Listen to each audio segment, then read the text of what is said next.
Hello learners, आज के इस वीडियो में मैं एजुकेशन सब्जेक्ट के एमसीक्यू क्वेश्चन को डिस्कस करूंगा जो आपके 2024 एग्ज़ाम के लिए काफ़ी इम्पोर्टेंट है। तो जो भी स्टूडेंट वेस्ट बंगाल बोर्ड से क्लास 12 में पढ़ते हैं, हिंदी मीडियम के स्टूडेंट है, तो उनके लिए ये वीडियो काफ़ी इम्पोर्टेंट है। आप यदि क्लास 12 के स्टूडेंट है, वेस्ट बंगाल बोर्ड के स्टूडेंट है, हिंदी मीडियम के हैं, तो ये वीडियो बस आप ही के लिए बन रही है। तो चलिए बिना वक्त गंवाए हुए एजुकेशन के कुछ इम्पॉर्टेंट एमसीक्यू क्वेश्चन को देखते हैं जो आपके 2024 एग्जाम के लिए काफ़ी इम्पोर्टेंट होंगे। एक नंबर क्वेश्चन को देखिए कि मानसिक योग्यता में समूह तत्व सिद्धांत के पथ प्रदर्शक है, तो ये क्या आंसर हो जाएगा? तो थर्स्टन, ठीक है। 2 नंबर, एक आंतरिक प्रोत्साहन अवधान का संकल्प है, तो मनोवृत्ति। अधिगम का दूसरा चरण है, तो उपलब्धि।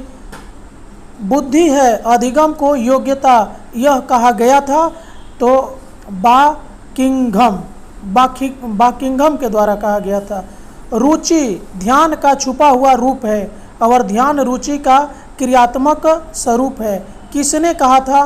तो ये कहे थे मैकडूगल ने। परिपक्वता है, तो परिपक्वता एक प्राकृतिक प्रक्रिया है। शिक्षा सीखने की प्रतिरूप क्रिया में आउटपुट है, तो यह है विद्यार्थियों की विकसित उपलब्धि। व्यवहारिक परिवर्तन होता है, अतीत का अनुभव और प्रशिक्षण। अधिगम व्यवहार का संशोधन है, तो अनुभव तथा प्रशिक्षण दोनों की। सीखने की चरणें है, तो उपयुक्त सभी, ये जो ए बी जो भी दिया गया है सी डी, ये सभी होगा। एकदम इसे अपने कॉपी पे नोट डाउन करके रखिएगा, लर्न कर लीजिएगा, काफ़ी इंपॉर्टेंट है। सीखने से परिवर्तित होता है, तो व्यवहार। अनुभव एवं प्रशिक्षण के माध्यम से व्यवहार का संशोधन ही सीखना है। कथन है, ये किसका कथन है? कोगेट्स तथा अन्य। आदत ज्ञान एवं स्वभाव का निर्माण ही सीखना है, कहा था, तो क्रो एंड क्रो ने। सीखने के कारक है, तो ये सभी जितने भी ए बी सी डी दिख रहा है, आप ये सबको आंसर लिख लीजिएगा। सीखना एक प्रक्रिया है, तो एक स्वाभाविक प्रक्रिया, हम स्वाभाविक रूप से सीखते हैं। बुद्धि कहलाता है सहजात मानसिक क्षमता है। अधिगम की प्रमुख विधियां है, तो ये सभी है A B C D. Spearman के अनुसार बुद्धि के 2 कारक है, तो सामान्य योग्यता तथा विशेष योग्यता। थर्नाइट के अनुसार निम्नोक्त में से कौन शिक्षार्थी के लिए आवश्यक नहीं है? तो सूक्ष्म दृष्टि। सीखने की प्रमुख विधियां है, तो थर्नडाइक। उसके बाद पैवलव के अधिगम की प्रक्रिया के शास्त्रीय अनुबंधन को रूप में जाना जाता है, तो इस प्रकार का अनुबंधन। लंगूर पर किसने अधिगम की सूक्ष्म दृष्टि प्रक्रिया का परीक्षण किया था? तो कोलहर ने। मानसिक योग्यता में बहुकारक सिद्धांत के अन्वेषण है, तो थर्स्टन। अंत दृष्टि अधिगम मुख्य रूप से संभव है, तो अनुबंध द्वारा। क्रिया प्रसूप अनुबंधन सिद्धांत के अन्वेषक कौन है? तो स्किनर। ब्रेली पद्धति चालू हुआ था, तो 1829 ईस्वी में। शिक्षा में मैट का प्रयोग होता है, तो मानसिक दोष।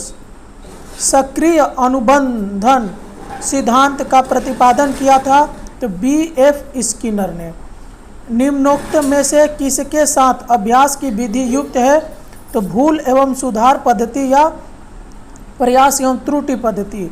अपनी सिद्धांत की व्याख्या के लिए पैवलव ने प्रयोग किया था, तो कुत्ता का। भूल एवं सुधार के द्वारा सीखने की व्यवहार में थर्नाइट ने प्रयोग किया था, तो बिल्ली का। पैवलव के अनुबंधन सिद्धांत में व्यवहार हुआ है, तो घंटी भोजन और कुत्ता।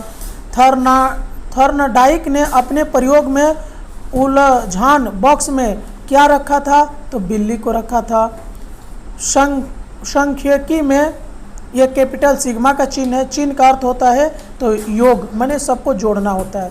समांक, ये नंबर दिया है 8, 6, 10, 12, 19, 9, 14, 4 का माध्य है, तो इसका 9 आएगा। ये सब मैं ना आप लोग को बोर्ड पर बता दूंगा बहुत जल्द, जितने भी एजुकेशन के मैथमेटिक्स है वो सारा मैं करा दूंगा बहुत जल्द। एक वर्ग के नीचे की सीमा तथा ऊपर की सीमा है, तो ये जो दिया है आप आंसर देख सकते हो। ये जितने भी सवाल है इसको अभी मैं छोड़ रहा हूँ, सिर्फ थ्योरी को देख रहा हूँ। केंद्रीय प्रवृत्ति का शीघ्र निर्धारण प्रक्रिया है, तो बहुलक। ये 2 सवाल है, इसको मैं छोड़ रहा हूँ, ये भी सवाल है। 43, यदि सांख्यिकी में प्राप्तांक तथा प्रसार क्षेत्रफल 120 और 30 क्रमिक रूप में है, तब नीचे का प्राप्तांक 90 होगा। ये सब सवाल है, छोड़ रहा हूँ इसको। 46 देखिए, जब आवृत्ति बहुभुज का रेखा चित्र बनाते हैं तो x अक्ष में तथा y अक्ष में आलेख से क्या होनी चाहिए, तो ये एवरेज वर्सेस फ्रीक्वेंसी है। और देखिए ये सवाल है बहुलक 3 माध्यक, ये आप लोग बहुलक माध्यक ये आप क्लास 10 में सीखे होंगे, थोड़ा थोड़ा याद कीजिए। विस्तार, ऊंचा प्राप्तांक नीचा प्राप्तांक होता है। केंद्रीय प्रवृत्ति के रूप जो होते हैं उपयुक्त सभी होते हैं, ABCD आप लिख लीजिएगा। निम्न में से कौन केंद्रीय प्रवृत्ति का रूप नहीं है, तो मानक विचलन। मिलान चिन्ह है, तो ये देख सकते हैं, ये जो हम लोग इसको टेलीमार्क बोलते थे, 9th क्लास में था। चैप्टर नंबर कौन सा चैप्टर था आपको कमेंट करके बताना है। निम्नलिखित प्राप्तांकों का बहुलक है, तो 4 होगा। सांख्यिकी वह विज्ञान है जिसमें संख्या सूचक आंकड़ों का विश्लेषण एवं परीक्षण किया जाता है, तो ये कैंडल और ब्लैक लैंड। भारतीय संविधान के अनुच्छेद में 14 वर्ष के बच्चों के लिए अनिवार्य शिक्षा की बात कही गई है, तो अनुच्छेद 45 में। भारत के संविधान में शिक्षा का नाम लिखा गया है, तो समवर्ती सूची में। भारत के संविधान में राज्य सरकार द्वारा मान्यता प्राप्त स्कूल धार्मिक निर्देश देने में भाग नहीं लेंगे, उल्लेख है अनुच्छेद 28 में। अनुच्छेद भारतीय संविधान अनुसूचित जातियों, जनजातियों तथा कमजोर जातियों के शैक्षणिक रुचि का उल्लेख करता है, तो यह अनुच्छेद 45। भारतीय संविधान की अनुच्छेद 15 व्यक्त करता है, तो ये क्या व्यक्त करता है, अनुसूचित जाति तथा जनजाति की शैक्षणिक उन्नति।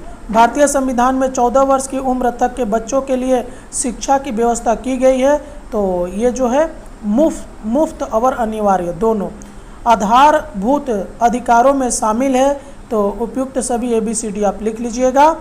भारतीय संविधान में शामिल है, उपयुक्त सभी है, सब आंसर लिख लीजिएगा ABC जो भी दिया है। शिक्षा के प्रति भारतीय में दिशा निर्देश संबंधित दिए गए हैं, तो यह सभी पहलू है। कक्षा में प्रवेश की अधिकतम उम्र है, तो 6 साल है। भारत के संविधान के संशोधन के अनुसार शिक्षा नियंत्रण के अधीन है, तो दोनों संघ तथा राज्य सरकार। अनुसूचित जाति तथा अनुसूचित जनजाति के शिक्षा तथा आर्थिक रुचि धारा के अधीन सुरक्षित है, तो अनुच्छेद 46। राम मूर्ति कमेटी नियुक्त हुई थी, तो 1990 में। इम्पोर्टेंट क्वेश्चन है, विश्वविद्यालय शिक्षा आयोग के सचिव थे, तो डॉक्टर N.K. सिद्धांत। विश्वविद्यालय शिक्षा आयोग के एक विदेशी शिक्षाविद सदस्य का नाम बताइए, तो K.R. विलियम्स। निम्न मौलिक शिक्षा प्राथमिक शिक्षा का कार्यकाल उच्च शिक्षा आयोग के अनुसार है, तो 7 वर्ष। वीडियो अच्छा लग रहा है तो लाइक कीजिए, दोस्तों में शेयर भी करके रखिए। उच्च शिक्षा आयोग का गठन हुआ था, तो 1952 में।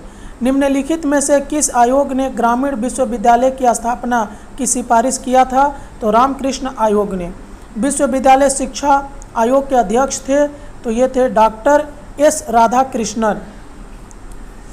University education commission is called, तो इसको क्या बोला जाता है, राधाकृष्णन कमीशन।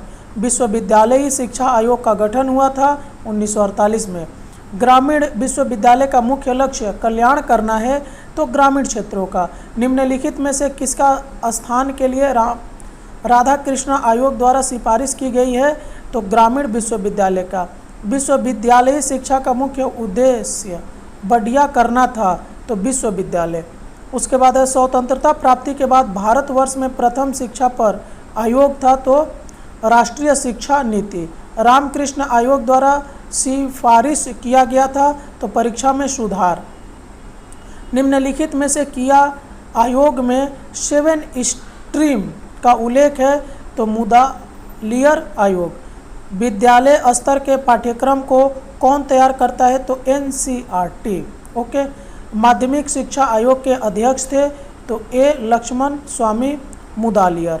और ये आपका लास्ट क्वेश्चन 86, और बहुत जल्द मैं इसका पार्ट 2 वीडियो भी लेकर आऊँगा। ओके, तब तक चैनल को आप सब्सक्राइब करके रखिएगा, ताकि मैं जब भी वीडियो अपलोड करूँगा आपको संग नोटिफिकेशन मिल जाएगा।